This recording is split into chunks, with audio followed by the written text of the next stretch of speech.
Yeah, not gonna lie, book two of Uplift Protocol, like the first book zero and book one, kind of set up a lot of the outside stuff looking into Earth. And for book two, majority of it is going to take place on Earth itself as they try to counter Toth and his lovely ley line shenanigans. So you'll actually get to see a little bit more of Earth's like magical demis and a few other cameos. Because since this is going to be like a whole series, sometimes some characters, they might not have the limelight for a little while, but then I'll bring them back, when people least suspect it, that sort of thing. I haven't forgotten them, and no, I have not forgotten Proctor Gansas. That man is going to play a much bigger role in Book 3 with Mars, with helping to do certain Markav Hermigene things. So they're like, yeah, there we go. So I guess all in all, I'll call this kind of like a little bit of a book two kind of teaser thing. Um, the closing chapters, because there's going to be 28 chapters slash issues in book one. And see, this is why I write down whatever plot bunnies I get, because sometimes it's a way for me to basically like, how do I want to end this particular book, and then keep going. So that's what we got down to. Some things turned out differently than I thought it would, just because I only plot out a certain amount of things, and sometimes I'll string a few things together, but I find I'm a little bit of a mix of both. Like I need a little bit of a rough outline, but then I go in and like, oh wait, you know what? This would probably work better for wherever the story is going. So yeah, the first two books had like more space shenanigans, but that's why book two and book three, well, mostly book two, is going to have a whole lot of Earth stuff, and book two will also showcase how Earth will finally be ready for uplift status, like at the end of book three, basically. Because yeah, all that's going to come to a head at the end of book three, going into book four.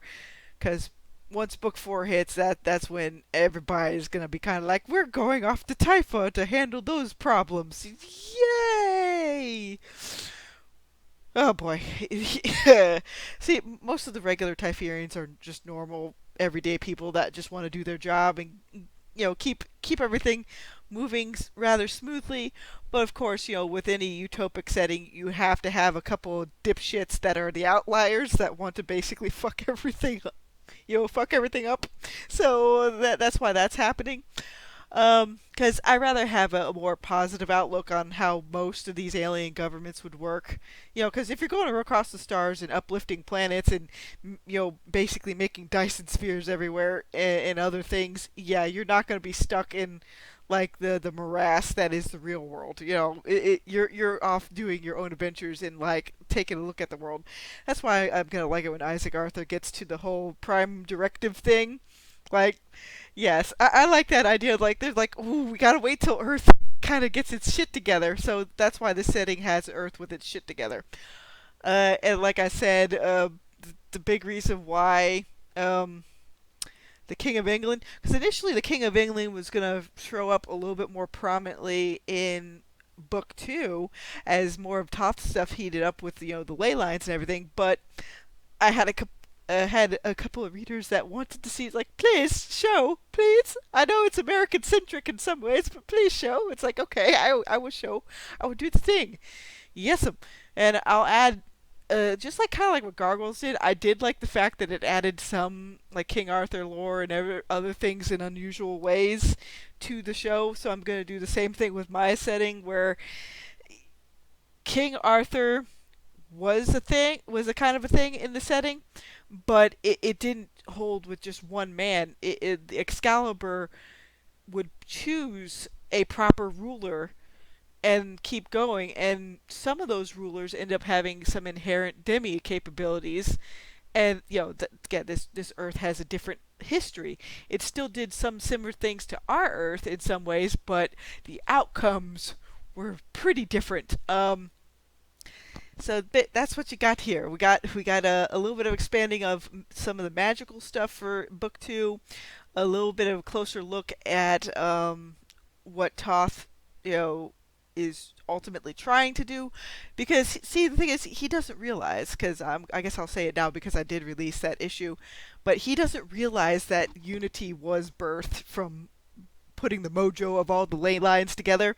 Because within Unity's universe that it was birthed from, some of the original scholars came from there, and what you saw in like with the Light of Emrys, like it showcased some of the later cycles where they're like, well, shit, we're still trying to escape this thing, because it took them a few cycles to really build up the Ouroboros, and again, all these other issues will go in a bit of all that later, because the way I look at world building is like start off with just a very simple thing, make note of it, and then just add stuff as you're going along. This is just how I do it.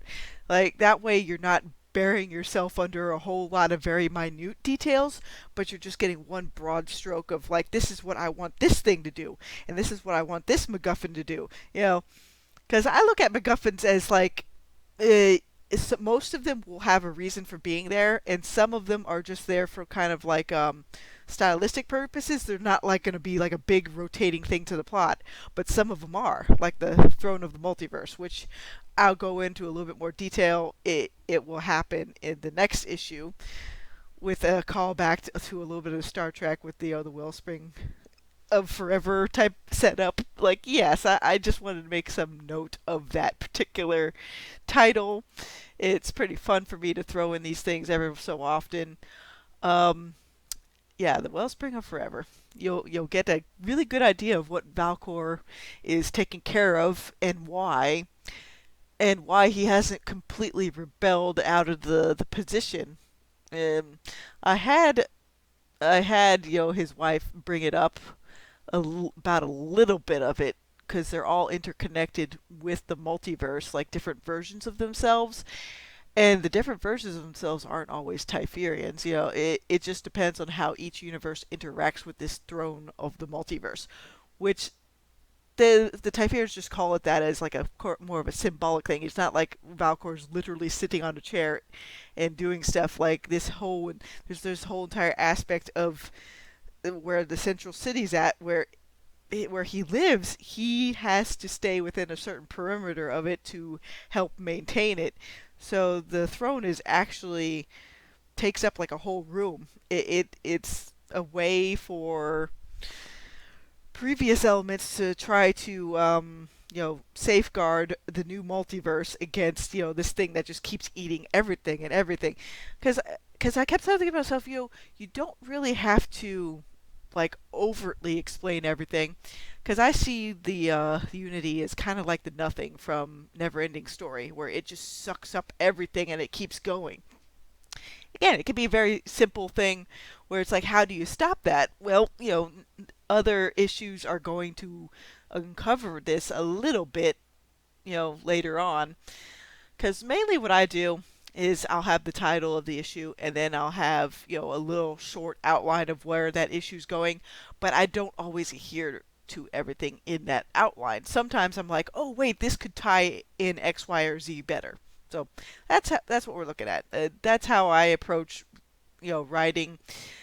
The biggest thing is just keep writing. You'll figure out what you want to do. Not everybody will approach writing the same way. I know I certainly don't. That's the reason why I don't pay attention to a whole lot of how do you write or put a different output or whatever.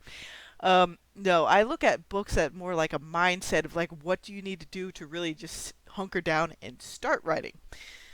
Like, David Stewart's book was pretty good on that. Cohen's uh, Pulp Mindset is good with that. There's a whole lot of books that are pretty good with that, but just in my opinion, just start writing, worry about the technique and everything else later, just put the words to paper. And you'll eventually end up, again, if you had asked me a few years ago that I would have almost 200,000 words in this thing so far, I would have laughed. I would have laughed at you. I would have been like really, me write that many words? What? I actually have a bit more than that now. Like technically, Uplift Protocol was around like 300K, but the first few drafts, again, I got like 80K in one draft, and I think it was like 40K in the other draft. It's just it happens. You're gonna just have to keep writing. Don't worry, it doesn't have to be perfect. I should know I murder the English language every day. Like you should see what some of my shit looks like without word correct. Oh my goodness, because sometimes I sound stuff out and it's nowhere near spelled properly. So there you go, people. Just take it from Florida woman. Keep writing. Have a good day.